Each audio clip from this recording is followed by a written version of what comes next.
Rudolf diesel का जन्म 1868 में पेरिस में हुआ था। उस समय पेरिस यूरोप के सबसे जीवंत और सांस्कृतिक रूप से समृद्ध शहरों में से एक था, जहां कला, विज्ञान और तकनीक का अद्भुत संगम देखने को मिलता था। इसी माहौल में रुडोल्फ ने अपनी आंखें खोलीं और बचपन के शुरुआती साल बिताए।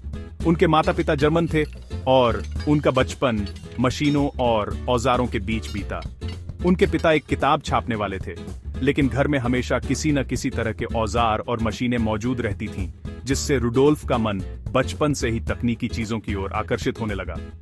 वह अपने पिता की कार्यशाला में घंटों बिताते, मशीनों को खोलते और जोड़ते, जिससे उनकी जिज्ञासा और समझ गहरी होती गई।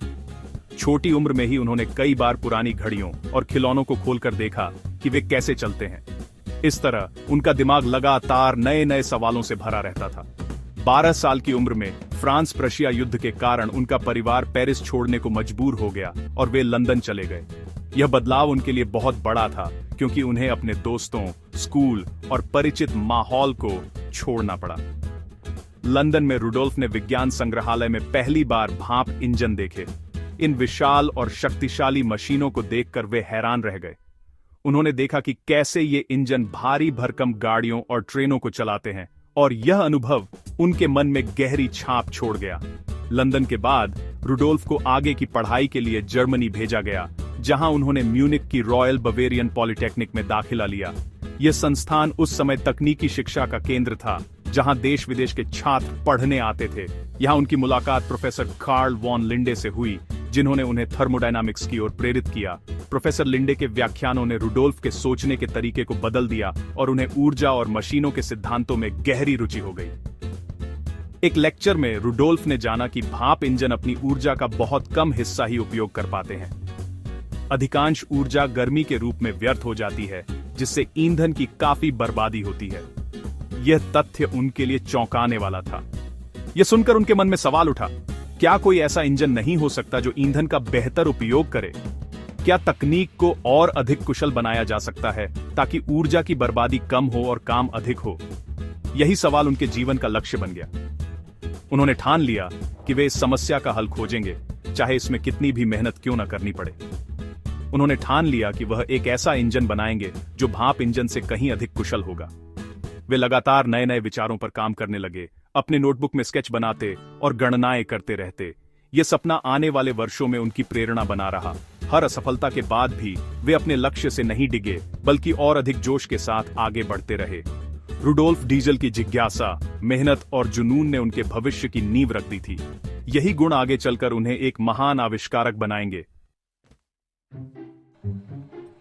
इंजीनियरिंग की डिग्री पूरी करने के बाद रुडोल्फ डीजल ने अपने करियर की शुरुआत प्रोफेसर लिंडे की प्रसिद्ध कंपनी में की।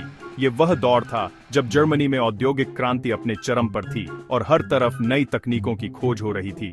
रुडोल्फ को शुरू से ही मशीनों और उनके काम करने के तरीकों में गहरी दिलचस्पी थी। यहाँ उन्होंने मशीनों की कार्यक्षमता बढ़ाने के लिए लगातार नए नए विचारों पर काम किया।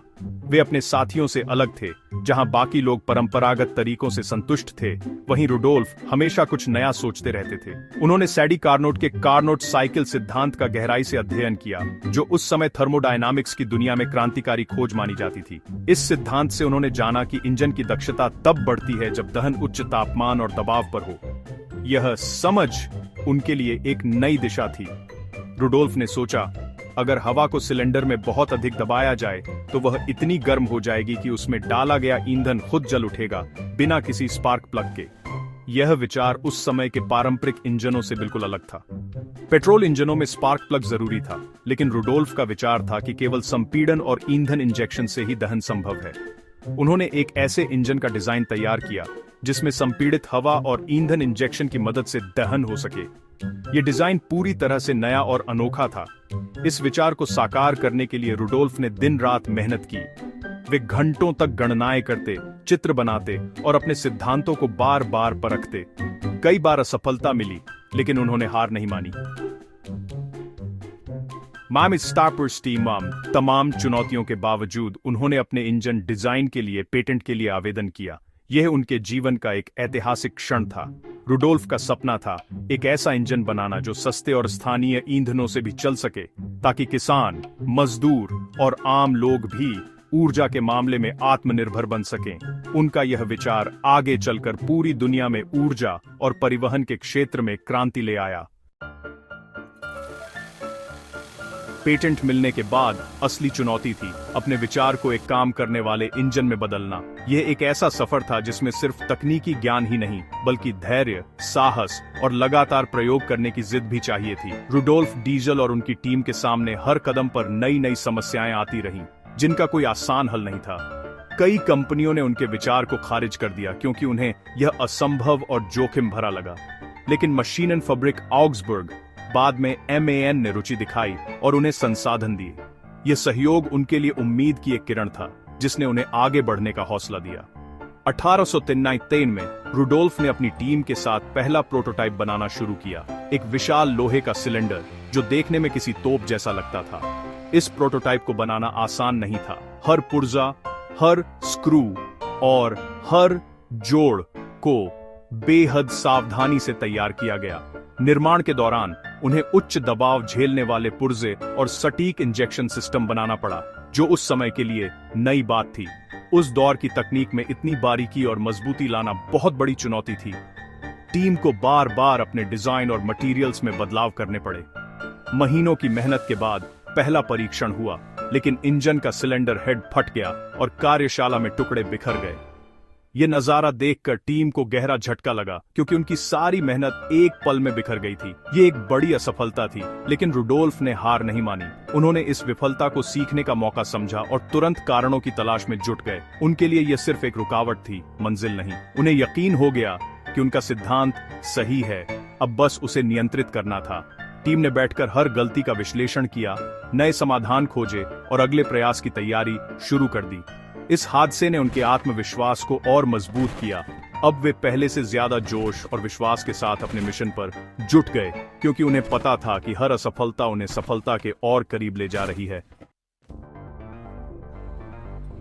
पहले प्रोटोटाइप के विस्फोट के बाद रुडोल्फ और उनकी टीम ने इंजन को और मजबूत और सुरक्षित बनाने पर ध्यान केंद्रित किया। उन्होंने सिलेंडर की दीवारें मोटी की, पिस्टन और बोल्ट को फिर से डिजाइन किया और दहन प्रक्रिया पर बेहतर नियंत्रण के लिए नए समाधान खोजे।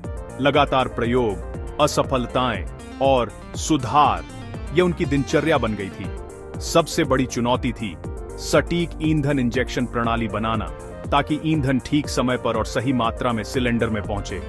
हर असफलता से उन्होंने कुछ नया सीखा और उनकी डायरियां इन संघर्षों से भरी रहीं। इस दौरान रुडोल्फ का स्वास्थ्य भी गिरने लगा, लेकिन उनका विश्वास अडिग रहा। आलोचनाओं और थकान के बावजूद उनका जुनून उन्हें हर दिन आगे बढ़ाता रहा। 4 साल की मेहनत के बाद 17 फरवरी 1897 को रुडोल्फ और उनकी टीम ने नया प्रोटोटाइप तैयार किया। इंजन को घुमाया गया, पिस्टन ने हवा को संपीड़ित किया और जैसे ही ईंधन इंजेक्ट हुआ, इंजन लयबद्ध गर्जना के साथ चल पड़ा। यह पहली बार था जब इंजन बिना स्पार्क प्लग के केवल संपीड़ित हवा की गर्मी से चल रहा था। परीक्षणों में यह इंजन 26% दक्षता पर काम कर रहा था, भाप इंजनों से दोगुना। यह रुडोल्फ के सिद्धांत की जीत थी। इस सफलता की खबर तेजी से फैली और दुनिया भर के इंजीनियर और उद्योगपति इसे देखने आने लगे। डीजल इंजन की क्रांति शुरू हो चुकी थी। अब अगला कदम था इंजन का व्यावसायिक उत्पादन और वैश्विक विस्तार। रुडोल्फ ने दुनिया भर की कंपनियों को लाइसेंस देना शुरू किया। अमेरिका, स्विट्जरलैंड, रूस समेत कई देशों ने डीजल इंजन अपनाया। शुरुआती डीजल इंजन बड़े और भारी थे, मुख्यतः कारखानों और बिजली उत्पादन के लिए। रुडोल्फ को कंपनियों को तकनीकी सलाह देनी पड़ती थी, जिससे वह आविष्कारक के साथ साथ सलाहकार भी बन गए। 1903 में पहला डीजल संचालित जहाज बना, जिससे समुद्री परिवहन में क्रांति आई। 1912 में पहली डीजल ट्रेन आई और धीरे धीरे रेलवे, ट्रक, बस और निर्माण मशीनों में डीजल इंजन का उपयोग बढ़ा। रुडोल्फ डीजल का सपना अब दुनिया को गति दे रहा था। डीजल इंजन की सफलता के बावजूद रुडोल्फ का जीवन तनाव और विवादों से भरा रहा। पेटेंट मुकदमे, वित्तीय समस्याएं और खराब निवेश ने उनकी स्थिति कमजोर कर दी। उनका स्वास्थ्य भी गिरता गया और उन्हें यह देखकर निराशा होती थी कि उनका आविष्कार युद्ध और बड़े उद्योगों के लिए इस्तेमाल हो रहा है। 29 सितंबर 1913 को वह इंग्लैंड के लिए एक स्टीमर पर सवार हुए, लेकिन अगली सुबह उनका केबिन खाली मिला। रुडोल्फ डीजल रहस्यमय तरीके से गायब हो गए। उनकी मौत आज भी एक रहस्य है। आत्महत्या, दुर्घटना या हत्या, कोई नहीं जानता। दुनिया ने एक महान आविष्कारक खो दिया, लेकिन उनकी विरासत अमर हो गई। डीजल इंजन ने दुनिया को बदल दिया और रुडोल्फ डीजल का नाम इतिहास में अमर हो गया। रुडोल्फ डीजल के जाने के बाद डीजल इंजन का विकास और तेज हुआ।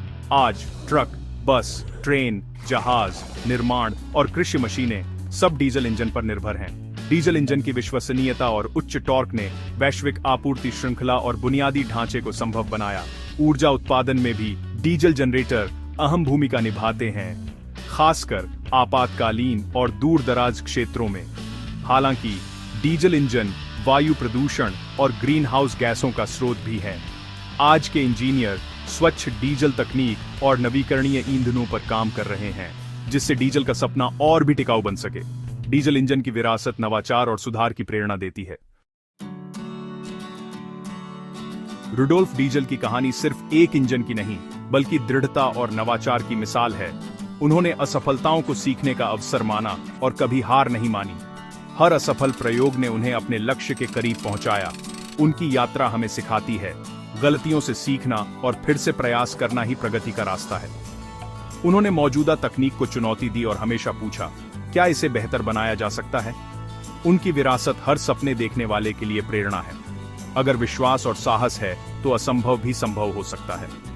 रुडोल्फ डीजल ने हमें न केवल एक इंजन, बल्कि एक अमूल्य सबक दिया, कभी हार मत मानो।